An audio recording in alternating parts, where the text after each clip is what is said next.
नमस्कार साथियों, स्वागत है आपका हमारी YouTube चैनल उत्तराखंड अचीवर्स में। और इस समय हम एमएड का पेपर लेकर आए हैं और इसके आंसर्स भी लेके आए हैं, तो देख लीजिएगा। कोशिश की है आपको सारे आंसर सही देने की। अगर आपको फिर भी डाउट लगे तो आप कमेंट कीजिएगा। चलिए करते हैं। पहला प्रश्न है कि भूखे पेट प्रार्थना नहीं की जा सकती, इस कथन को समर्थन किसका प्राप्त है? तो इसे समर्थन है हमारा प्रयोजनवाद का, ऑप्शन नंबर सी। अगला है आधुनिकीकरण से तात्पर्य। आधुनिकीकरण से क्या तात्पर्य है? तो देखिए, वैसे तो इसका आंसर है कि जो विद्यमान आवश्यकताओं एवं जीवन शैलियों के संदर्भ में अनुकूलन की प्रक्रिया को कहते हैं। ठीक है, लेकिन जो आधुनिकीकरण है वो पाश्चात्य जीवन शैली की ओर, यानी कि वेस्टर्न कल्चर की ओर स्थानांतरण भी है। तो ये कंफ्यूजिंग है, बट कंफर्म आंसर में से डी है। अब देखते हैं एचएनबी क्या देता है। अगला प्रश्न है शैक्षिक अवसरों की समानता की अवधारणा का निहितार्थ है। इसका आंसर है विद्यार्थियों को उनकी योग्यता अनुरूप संसाधन उपलब्ध करवाना, ऑप्शन नंबर बी। अगला है आपका चौथा प्रश्न, सत्य वह है जो प्रत्यक्ष रूप से देखा जा सके। तो वो किसने बताया था? ये यथार्थवाद नहीं बताया था, ऑप्शन नंबर सी। अगला है प्रश्न नंबर 5वां, निगमनात्मक आगमनात्मक पद्धति प्रतिपादित हुई। तो यह हुई थी अरस्तु के द्वारा, ऑप्शन नंबर बी। 5वें का बी है। 6वां आपका दर्शन शास्त्र से क्या तात्पर्य है? दर्शन शास्त्र, देखिए जो 6वें का आंसर है, उन्होंने कहा था कि ज्ञान के लिए प्रेम करना और सत्य की खोज करना। ठीक है, अब दोनों का कंक्लूजन निकला था जीने का तरीका, तो इसका आंसर क्या है? ऑप्शन नंबर सी है इसका। फिर 7वां प्रश्न है मनुष्य परिपूर्ण है और शिक्षा मनुष्य से पहले से मौजूद पूर्णता की अभिव्यक्ति है, यह कथन किसका है? तो जो 7वें का है यह आपका विवेकानंद जी का कथन है, ऑप्शन नंबर सी। अगला प्रश्न है निम्नलिखित में से किसके अंतर्गत हमारे संविधान द्वारा प्राथमिक शिक्षा के स्तर पर निःशुल्क व अनिवार्य शिक्षा का अधिकार सुनिश्चित किया गया है? तो ये 2009 के अधिनियम के द्वारा अनुच्छेद 21 क के अकॉर्डिंग। देखिए 45 में था पहले, लेकिन क्या किया था, इसका अमेंडमेंट करके किस कॉ में डाल दिया? 21 कॉ में संपत्ति का अधिकार था, जो किस में डाल दिया हमारा 300 में। अगला देखिए शिक्षा किस में आती है? शिक्षा थी समवर्ती सूची में, राज्य और केंद्र दोनों ही रहेंगे इसमें।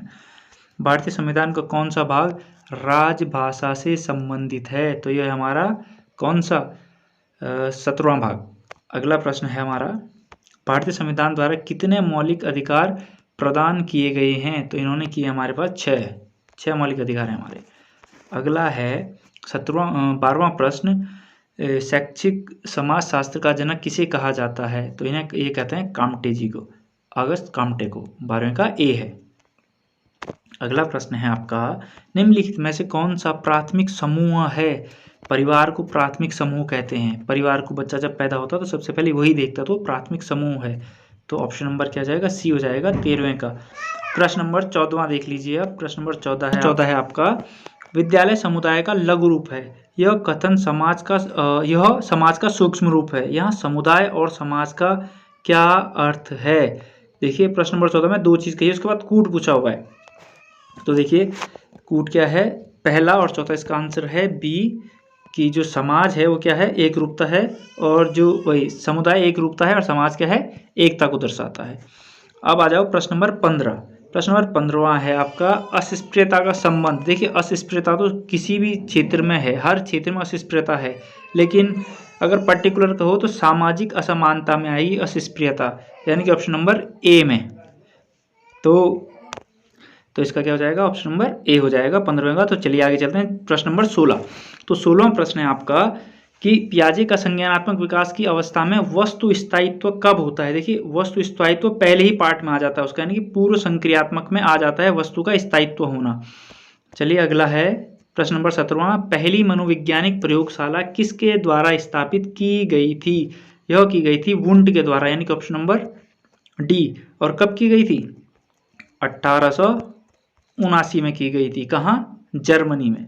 ध्यान रखिएगा, जर्मनी में की गई थी 1879 में। अगला है 18वां प्रश्न, फ्राइड के अनुसार मस्तिष्क की रचना का सही क्रम। तो आपने पढ़ा है फ्राइड का क्या है? इड, ईगम और सुपर ईगो, यानी कि इड, ईगो और सुपर ईगो। ऑप्शन बी हो गया उसका। 19वां प्रश्न है आपका उस शब्द को चुनिए जिसका उपयोग पियाजे ने नहीं किया था। तो देखिए ऊर्ध्वपातन तो आप जानते हो क्या होता है, ठोस को अगर गर्म करूंगा तो सीधे भाप बनना, तो ये नहीं किया था इसने। प्रश्न नंबर 20वां देखिए, 20वां है कि रचनावादी अधिगम की वकालत किसके द्वारा की गई थी। तो रचनावादी की गई थी हमारे प्रश्न नंबर 20वें का आंसर है वाइगोत्स्की, लीव वाइगोत्स्की ने की थी रचनावाद का। अगला प्रश्न है 21वां प्रश्न, किशोर अवस्था को तनाव व तूफान की अवस्था किसने कहा था। ये फ्राइड ने ही कहा था, ऑप्शन नंबर सी। अगला है व्यावसायिक निर्देशन शब्द का प्रयोग सबसे पहले किसने किया था। तो ये सबसे पहले किया था हॉक ने, ऑप्शन नंबर सी। सबसे पहले किसने किया था, हॉक ने किया था। चलिए अगला प्रश्न है मॉर्फिन संलक्षण निम्नलिखित में से क्या है। देखिए जो ये 23वां प्रश्न है, देखिए मॉर्फिन का आंसर है, वैसे तो इसका अनुवांशिक है, लेकिन ये क्या है, हमारे कोशिकाओं की विकार है एक, जिसमें मनुष्य का तंत्रिका तंत्र खराब हो सकता है। और ज़्यादातर कौन सा होता है, संयोजी जो पेशी हमारी वो खराब होती हैं। और संयोजी पेशी कौन से हैं, ब्लड वाली हैं ज़्यादातर, जो ब्लड से रिलेटेड हैं। लेकिन जो इसमें ऑप्शन हो क्या है, ऑप्शन नंबर ए, अनुवांशिक विकार है ये।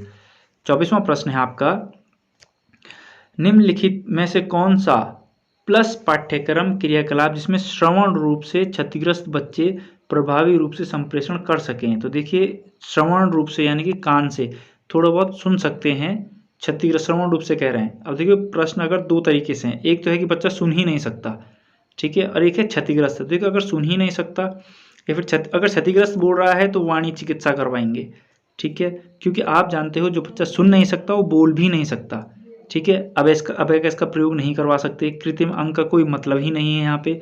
उसको ब्रेल लिपि सिखा सकते हैं, वैसे ब्रेल लिपि अंधों जो आंख से नहीं देख पाते उनके लिए है, लेकिन अगर बच्चा समझना चाहे तो इसे कर सकते हैं। लेकिन इसका कंप्लीट आंसर वाणी की चिकित्सा ही है, ऑप्शन नंबर डी। अगला प्रश्न देखिए, समग्र संप्रेषण, प्रश्न नंबर 25वां है, समग्र संप्रेषण उपागम का प्रयोग निम्नलिखित में से किसके लिए होता है। देखिए समग्र संप्रेषण की बात कर रहा है हो, तो देखिए चक्षासु रूप से क्षतिग्रस्त बच्चों के लिए बिल्कुल नहीं, श्रवण रूप से तो सुन ही नहीं पाएंगे, मानसिक रूप से मंदित नहीं। इसका आंसर क्या आएगा, शारीरिक असमर्थता वाले बच्चों के लिए क्या जाएगा। तो 25 में क्या है, डी। अब 26वां प्रश्न देख लीजिए, निम्नलिखित में से कौन सा अधिगम असमर्थता का प्रकार नहीं है। तो असमर्थता का प्रकार देखिए इसमें अलग अलग है, वाक, शब्दांधा, लेखन यानी कि डिसलेक्सिया, डिस्ग्राफिया अलग अलग दिया हुआ है। दम घुटना, शायद पढ़ के ही किसी का दम घुटता होगा, शायद ये उसका एक आंसर है कि ये नहीं होगा उसमें। अगला है आपका, निःशुल्क एवं अनिवार्य बाल शिक्षा का अधिकार 2009 के अक्षम बालकों की निःशुल्क शिक्षा के अधिकार को सुनिश्चित करता है। तो कितने जो अक्षम बालक हैं उनके लिए क्या है, 6 से 14 वर्ष ही रखा हुआ है। और ये ध्यान रखिएगा कि कई बार 3 से 18 वर्ष भी कहा जाता है, लेकिन ये ऑप्शन में नहीं है अभी। ऑप्शन का मतलब ये नहीं है अभी, अक्षम बालकों के लिए भी 6 से 14 वर्ष का ही अधिकार रखा। इनका संरक्षण कौन करता है, हमारा जो बाल अधिकार वाला है मंत्रालय, वही करेगा। आगे प्रश्न है एक, उसमें देखेंगे, इसका ऑप्शन बी है। 28वां प्रश्न है कि भारत में शिक्षक नीति 2009 किसके द्वारा विकसित की गई थी। तो एनसीटी, ये तो आपको पता है, ये बढ़िया है, ऑप्शन नंबर सी है इसका। पाठ्यक्रम शब्द की उत्पत्ति हुई है, तो पाठ्यक्रम शब्द की उत्पत्ति कहाँ से हुई है, जर्मन भाषा से हुई है। और जर्मन भाषा में भी कहाँ से, CURRERE क्यूरे से हुई है। चलिए अगला प्रश्न है, सूक्ष्म कौशल जो प्रश्न के लिए निपुणता विकसित करे में मदद करता है उसे क्या कहलाया जाता है। देखो कौशल पूछ रहा है, तो कौशल तो वैसे ये आना चाहिए, प्रश्न पूछने का कौशल, ठीक है। लेकिन यह प्रश्न कौशल की स्पष्टता कि आप कितने अच्छे तरीके से पूछ सकते हो, यह इसका नहीं होगा। इसका क्या होगा, प्रश्न पूछने का कौशल होना चाहिए। कौशल पूछ रहा है, यह नहीं है इसका आंसर, कि प्रश्न पूछने में जो कौशल है वो कितनी स्पष्टता दिखा रहा है। ऑप्शन नंबर 20 का आंसर करेक्ट है। अगला है, शिक्षक प्रशिक्षण को क्यों आवश्यक है, जो शिक्षक है उसका प्रशिक्षण क्यों आवश्यकता है। पहला है शिक्षक कौशल को विकसित करने के लिए, विद्यालय संगठन की गतिविधियों को समझने के लिए, समग्र। इसका आंसर क्या है, टी है। ये सब किया जाता है तभी जाके शिक्षक प्रशिक्षण करवाया जाता है। अगला प्रश्न है 32वां, NPE 1986 कार्य योजना PO की समीक्षा किसके द्वारा की गई। यह की गई थी राममूर्ति समिति द्वारा 1990 में, ठीक है।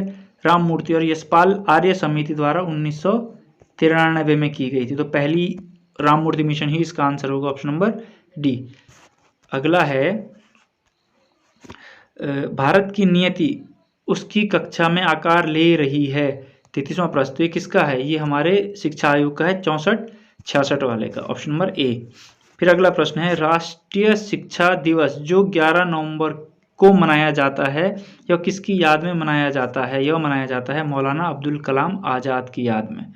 ठीक है, यानी कि ऑप्शन नंबर बी हो जाएगा। अब अगला प्रश्न है 35वां, स्कूलों में किस लक्ष्य के तहत मध्याह्न भोजन कार्यक्रम शुरू किया गया? यह नामांकन के लिए ही किया गया था और साथ में ये भी था कि बच्चों को पोषण मिल सके, एक टाइम का खाना मिल सके। लेकिन यहाँ क्या है? Option A.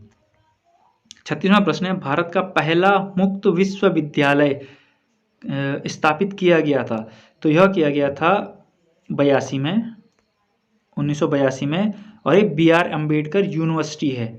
और कहाँ है ये? BR अम्बेडकर यूनिवर्सिटी हैदराबाद की है BR अम्बेडकर यूनिवर्सिटी, ध्यान रखिएगा, 1982 में। अगला है 37वां प्रश्न, प्रभावी परिणामों के लिए शैक्षिक पर्यवेक्षक को निम्नलिखित में से किस आयाम का पालन करना चाहिए? देखो वो सिर्फ एक ही आयाम का पालन कर सकता है, प्रशासनिक। ठीक है, यानी कि ऑप्शन नंबर सी। अगला है बुद्धि लब्धि की अवधारणा किसने दी? तो यह दी थी हमारी स्टर्न ने, ऑप्शन नंबर डी है इसका, कि बुद्धि लब्धि की अवधारणा किसने दी थी? स्टर्न ने दी थी। और कब दी थी? 1912 में दी थी। अगला प्रश्न है 39वां, पाठ पढ़ाने के तुरंत बाद शिक्षक अक्सर प्रश्न पूछते हैं ताकि उनका आकलन किया जा सके और इस प्रकार अगले पाठ के लिए आगे बढ़ना, यह किसका उदाहरण है? तो यह क्या है? यह नैदानिक है, बच्चों से पूछा जाता है ताकि उनके अंदर अगर कोई डाउट है तो क्लियर हो सके, ऑप्शन नंबर डी इसका करेक्ट है। 40वां प्रश्न है निम्नलिखित में से किसे स्थिति औसत के रूप में जाना जाता है? यह है ऑप्शन नंबर बी, माध्यिका। माध्य को नहीं मानते। अगर आपका डेटा तिरछा हो गया है यानी कि आपकी स्क्यूनेस आ गई है तो तब माध्य विचलित हो जाता है, लेकिन माध्यिका वही रहती है, इसलिए माध्यिका, ऑप्शन नंबर बी। शिक्षा में ICT का सबसे महत्वपूर्ण लाभ क्या माना जाता है? जो ICT का लाभ माना जाता है वह माना जाता है वैसे तो व्यक्तिगत स्वगति अधिगम, यानी कि बच्चा अपने आप सीखे, लेकिन उसमें यह भी कराया जाता है कि समय और दूरी के बीच संयोग, आप किसी चीज़ को सीखने के लिए ज़्यादा दूर नहीं जाना पड़े, समय और दूरी। लेकिन बच्चों के केस में कहा जा रहा है तो ऑप्शन नंबर सी इसका करेक्ट है। अगला प्रश्न देख लीजिए। देखिए जिन प्रश्न में डाउट है वो HNB क्या आंसर देता है वो तो मैं भी नहीं बता सकता, लेकिन जिसमें ज़्यादा श्योर है मैं वही बता रहा हूँ क्या होगा। निम्नलिखित में से कौन सी प्रणाली दूरस्थ माध्यम से शिक्षक शिक्षा प्रदान कराने में सक्षम है? कौन सी है? तो देखिए इसमें क्या है, इसका आंसर है 42 का हमारा क्या, मूक। ये आपने सुना होगा, MOOC। ये क्या है? मैसिव ओपन, और ये मैसिव है, ये ओपन है, और इसका और एक कोर्स है, इसका ध्यान नहीं आ रहा है मुझे, आगे भी कहीं यूज़ है। हाँ याद आ गया, मैसिव ओपन ऑनलाइन कोर्स, ये है इसका, ध्यान रखिएगा। Massive open online course, English में देख लीजिए मूक लिखा हुआ है, मैसिव ओपन ऑनलाइन कोर्स। चलिए अगला है आपका शिक्षा विज्ञान का अर्थ है कला भी है और विज्ञान रूप भी है, यानी कि ऑप्शन नंबर सी इसका सही है 43वां का। 44 है बहुसंवेदी निर्देशन की अवधारणा विकसित की गई थी। जो बहुसंवेदी विकसित की गई थी ये की थी मॉरिसन द्वारा, ऑप्शन नंबर बी। अगला है संगणक का मुख्य लाभ है। पहली बात देखिए ये मेरी समझ में आया नहीं संगणक क्या है, तब जाके मेरे को इंग्लिश में देखना पड़ा। तो संगणक कह रहे हैं कंप्यूटर को संगणक कहा जा रहा है, तो ये हिंदी में क्या कह रहे हैं कई बार डाउट हो जाता है। तो जो संगणक है उसका काम क्या है? देखो एजुकेशनल गाइडेंस, आप चीज़ें देखते हो, रिसर्च वर्क कर सकते हो, रेमेडियल इंस्ट्रक्शन ले सकते हो, और जो भी है, यानी कि इसका आंसर क्या है? डी, उपयुक्त सभी। अगला प्रश्न देख लीजिए UGC की वेबसाइट, UGC की है हमारी www.ac.in। यहाँ GOV नहीं लगता, ध्यान रखना, गवर्नमेंट की साइट लेकिन GOV नहीं लगता यहाँ, UGC ऑप्शन नंबर सी है। 47वां श्रव्य दृश्य सामग्री, यानी कि देखना भी है और सुनना भी है, तो सिर्फ और सिर्फ टीवी है जो देख और सुन सकते हैं। टेप रिकॉर्डर केवल सुना जाता है, रेडियो भी सुना जाता है। श्रव्य दृश्य यानी कि दोनों देख भी सकते हैं और सुन भी सकते हैं, ऑप्शन नंबर बी है इसका। बड़ी संख्या में उपस्थित छात्रों की कक्षा को पढ़ाने के लिए शिक्षक ने कौन सी तकनीक सबसे अच्छी है? तो सबसे अच्छी हमारी व्याख्यान है, क्योंकि सबसे अगर ज़्यादा बच्चे हैं तो व्याख्यान करेंगे और साथ ही समूह कार्य देंगे, ग्रुप की भावना विकसित होगी उनके अंदर। 49वां है, एक कक्षा में पाठ्य पुस्तक का क्या उपयोग होता है? सिर्फ एक ही उपयोग है पाठ्य पुस्तक का, अधिगम उद्देश्यों की प्राप्ति। ठीक है, ऑप्शन नंबर ए सही है इसका। अगला है, अच्छा अधिगम निर्भर करता है। 50वां प्रश्न है कि अच्छा अधिगम निर्भर करता है किस चीज़ पर?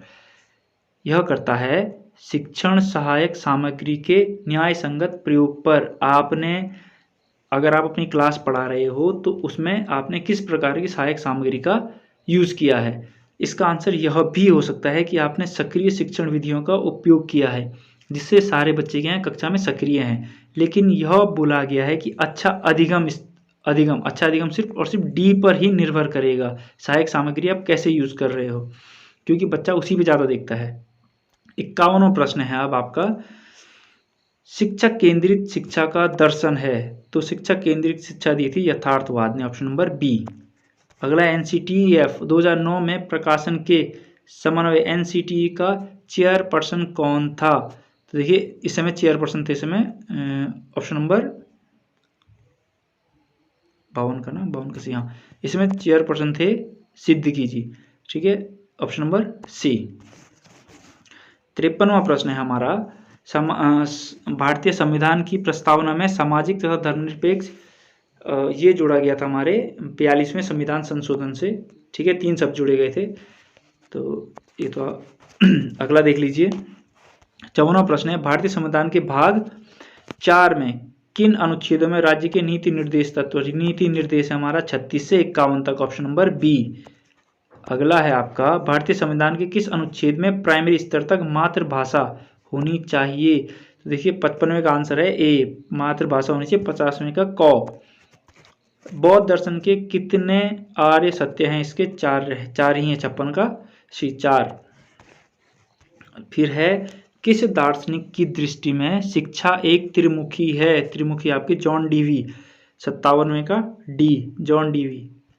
अगला प्रश्न है, किसने कहा कि ज्ञान गुण है? 58 का है सुकरात ने कहा था ज्ञान गुण है। अब है 59, विद्यालय समाज का लघु रूप है, यह किसका कथन है? यह था आपका जॉन डीवी का। अगला प्रश्न है, किस दर्शन ने शिक्षण में योजना विधि का समर्थन किया है?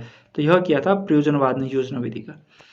चलिए अगला, प्रसिद्ध पुस्तक द रिपब्लिक किसने लिखी है? यह लिखी है प्लेटो ने। अगला प्रश्न है, शिक्षणेतर गतिविधियां आवश्यक हैं, क्यों आवश्यक हैं? शारीरिक विकास के लिए, नैतिक, नागरिक, सभी के लिए, ऑप्शन नंबर डी है 62 का। 63 है, सूक्ष्म शिक्षण एक तकनीक है जो शिक्षण कौशल में प्रशिक्षण की, ठीक है, सूक्ष्म सिर्फ तकनीक है जो शिक्षण कौशल में प्रशिक्षण देती है। अगला है 64वां प्रश्न, अधिगम उद्देश्यों को व्यावहारिक रूप में लिखने की सर्वप्रथम किसके द्वारा किया गया था? अधिगम उद्देश्यों को व्यावहारिक रूप में लिखना, तो यह था हमारा ब्लूम के द्वारा, BS ब्लूम। अभिक्रमिक अनुदेशन एक परिणाम है, तो यह कौन सा है? यह व्यवहार का है। ठीक है, यह व्यवहार का है, 65वें का सी है। अगला प्रश्न है 66वां, आमने सामने की अंतरक्रिया के लिए अति आवश्यक है क्या? शिक्षण के लिए, अधिगम के लिए, अनुदेशन के लिए और उपयुक्त सभी के लिए। अगर आपको पढ़ाना है तो भी आमने सामना होना है, अधिगम के लिए भी, सीखने के लिए भी आमने सामने होता है, अगर आपको कुछ अनुदेशन करना है तो भी आमने सामना है। 67 है, समावेशी शिक्षा संबंधित है, जो 67 का है सी, शारीरिक, बौद्धिक, भाषाई और स्थितियों को ध्यान में रखते हुए सभी बच्चों को शामिल करना। ठीक है, फिर अगला है आपका, राष्ट्रीय पाठ्यक्रम की रूपरेखा केंद्रित है, 68वां, यह किस पे केंद्रित है? यह शिक्षा बिना बोझ के, बाल केंद्रित है, एकता की भावना के लिए और सभी के लिए, यानी कि ऑप्शन नंबर डी है इसका। 69वां है अब, 69वां आपका, पीने एवं साइमन ने पहला बुद्धि परीक्षण कब दिया था? इन्होंने 1905 में पहला दिया था, और इसके बाद टर्मन ने दिया था, टर्मन ने 11 में दिया था, 1911 में। ठीक है, इसका ध्यान रखिएगा। 70वां प्रश्न है, श्रवण बाधित बालकों के शिक्षण हेतु कौन सी विधि सबसे उपयुक्त है? व्याख्यान जब सुन नहीं सकता तो कोई काम का नहीं, कहानी भी बोलना है नहीं सुन सकता, परिचर्चा वो किससे बात नहीं कर सकता क्योंकि सुन नहीं सकता, तो बचा क्या प्रदर्शन, ऑप्शन नंबर बी। नकारात्मक शिक्षा किसकी देन है, नकारात्मक शिक्षा रूसो ने दिया है, ये ध्यान रखिएगा, ऑप्शन नंबर ए। प्रयोजनवाद में निम्नलिखित किस विधि को विकसित किया है, प्रयोजनवाद ने सभी को किया है, प्रयोजन वाले का जो काम है उसका काम था कि बच्चा करके सीखता है, तो ये क्या है, सब है इसके अंदर। सत्यम शिवम सुंदरम की प्राप्ति किस शैक्षिक दर्शन के द्वारा होती है, तो ये आदर्शवाद है, पहला ही जो हमारा वाद है आदर्शवाद उसके अंदर आता है। फिर है मूल्य की मीमांसा संबंधित है जीवन के मूल्यों से, मूल्य कह रहा है तो सीधे मूल्यों से ही है। विभिन्न दार्शनिक संप्रदायों का समाकलन किसके दर्शन में पाया गया, यह रविन्द्रनाथ टैगोर में पाया गया था। अगला है मनोविज्ञान व्यवहार का सकारात्मक विज्ञान है, यह कथन किसका है, तो यह कथन है हमारा वॉटसन का, ऑप्शन नंबर बी। अगला प्रश्न है 77 मनोविश्लेषणात्मक प्रणाली का प्रतिपादन निम्नलिखित में से किसने किया था, यह किया था हमारे सिगमंड फ्राइड ने, ऑप्शन नंबर सी।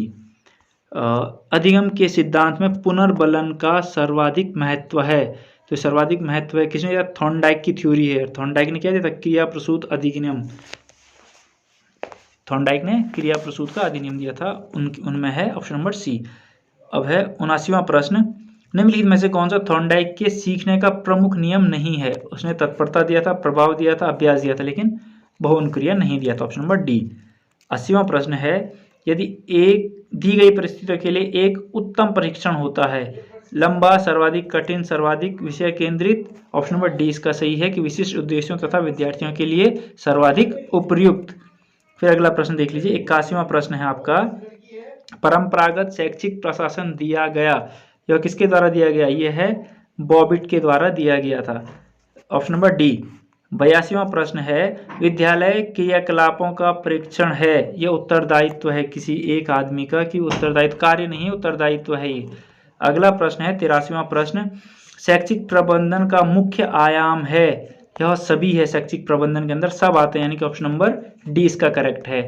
84वां प्रश्न है, आई.के. डेविस और रॉबर्ट ग्लेसर के द्वारा शिक्षक प्रौद्योगिकी की वस्तु को प्रतिपादित करने हेतु कितना पदों का विकास किया गया था, इसने किया था हमारे 4 पदों का विकास, कौन कौन से, पहला था इंस्ट्रक्शनल ऑब्जेक्टिव था पहला, दूसरा था एंटरिंग बिहेवियर, और तीसरा था हमारा इंस्ट्रक्शनल प्रोसीजर, और लास्ट हमारा परफॉर्मेंस असेसमेंट, ये ध्यान रखिए, परफॉर्मेंस असेसमेंट 4 दिए थे इसने। अब 85वां प्रश्न देख लीजिए, स्वयं प्रभा एक प्रयास है, ये दूरदर्शन पे एक चैनल है जो बच्चों को सिखाया जाता है, ऑप्शन नंबर बी है इसका। फिर मूक, देखिए अभी कहा था मैंने मूक क्या था, जो मूक की फुल फॉर्म बताई थी मैंने,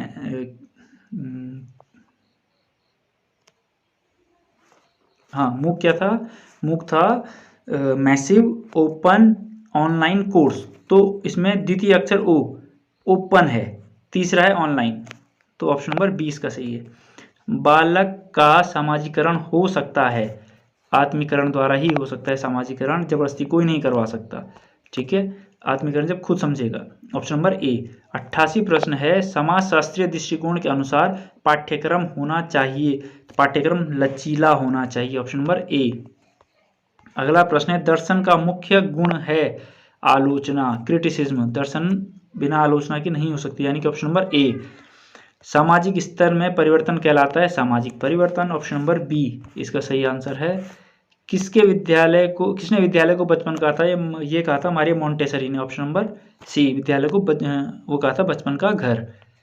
पाठ्यचर्या है, पाठ्यचर्या क्या है, पाठ्य सहगामी क्रियाएं हैं, यानी कि आप सुबह विद्यालय गए और आपने विद्यालय में जाने से और घर आने तक जो भी काम किया वो पाठ्यचर्या है। लेकिन ये देखिए, संस्थान की समस्त क्रियाएं यह नहीं है, संस्थान की समस्त क्रियाएं मतलब आप जैसे टीचर के लिए भी हो सकता है कि आपने अगर ड्राफ्ट बनाया या कुछ किया तो उसमें नहीं आता है, ये पाठ्यचर्या सिर्फ बच्चों के लिए होता है, पाठ्य सहगामी क्रियाएं, ऑप्शन नंबर सी। 93वां प्रश्न है, निम्नलिखित में से कौन सा अभिप्रेरणात्मक चक्र का पद नहीं है, अधिगम नहीं है, ठीक है, साइकिल में अधिगम नहीं आता है। फिर 94 है, निम्न में से सूक्ष्म शिक्षण का चक्र नहीं है, तो ये मूल्यांकन और पुनः पृष्ठपोषण नहीं है। नियोजन होता है, शिक्षण होता है, पृष्ठपोषण होता है, फिर पुनः नियोजन, पुनः प्रशिक्षण और पुनः पृष्ठपोषण ये होता है, लेकिन यह नहीं होता है। तो उसने पद नहीं पूछा हुआ, तो ऑप्शन नंबर सी। 95 प्रश्न है, NCEP 20 ने मेरू मॉडल का संबंध है। मेरू मॉडल क्या है? देखो, MERU, Meru multi disciplinary education and research university है मेरू, ठीक है। इसका अर्थ, इसका किससे संबंध है? उच्च शिक्षा से। ऑप्शन नंबर सी इसका करेक्ट है। अगला है 96वां, किस संविधान संशोधन अधिनियम के द्वारा आर्थिक रूप से कमजोर वर्ग के लिए आरक्षण प्रदान किया गया है? EWS, तो ये 103वां संविधान संशोधन था, जो कब हुआ है? 2019 में हुआ है, 2019 में। अगला प्रश्न है ऑपरेशन ब्लैक बोर्ड, यह प्राइमरी शिक्षा के लिए आया था और राजीव गांधी नेहरू जी के बाद। अगला प्रश्न है समावेशी शिक्षा को बढ़ावा देने के लिए सालामांका सम्मेलन हुआ, तो सालामांका जगह है स्पेन में, वो यहीं हुआ था, ऑप्शन नंबर डी। अगला है 99वां प्रश्न, नई शिक्षा नीति 2020 के अनुसार नई पाठ्यचर्या संरचना क्या है? यह है 5-3-3-4, यह है जिसमें 12 साल की स्कूलिंग है और 3 साल की आंगनबाड़ी है। ध्यान रखिएगा, 3 साल की आंगनबाड़ी है और 12 साल की स्कूलिंग है आपकी। तो ऑप्शन नंबर कौन सा हो जाएगा इसका? ऑप्शन नंबर बी है इसका। चलिए अंतिम प्रश्न है, राष्ट्रीय स्तर पर बालक के शिक्षा के अधिकार की निगरानी कौन करता है? मैंने कहा था एक प्रश्न पूछा हुआ, तो ये क्या करता है? राष्ट्रीय बाल अधिकार संरक्षण आयोग। यह क्या करता है? बालक के हर हित का क्या ख्याल यही रखेगा और निगरानी भी यही करेगा। तो आई होप आपको पेपर अच्छा लगा हो। अगर वीडियो अच्छी लगी हो तो कमेंट कीजिएगा, शेयर कीजिएगा, और अगर किसी क्वेश्चन में डाउट हो तो आप कमेंट कीजिएगा। Thanks for watching.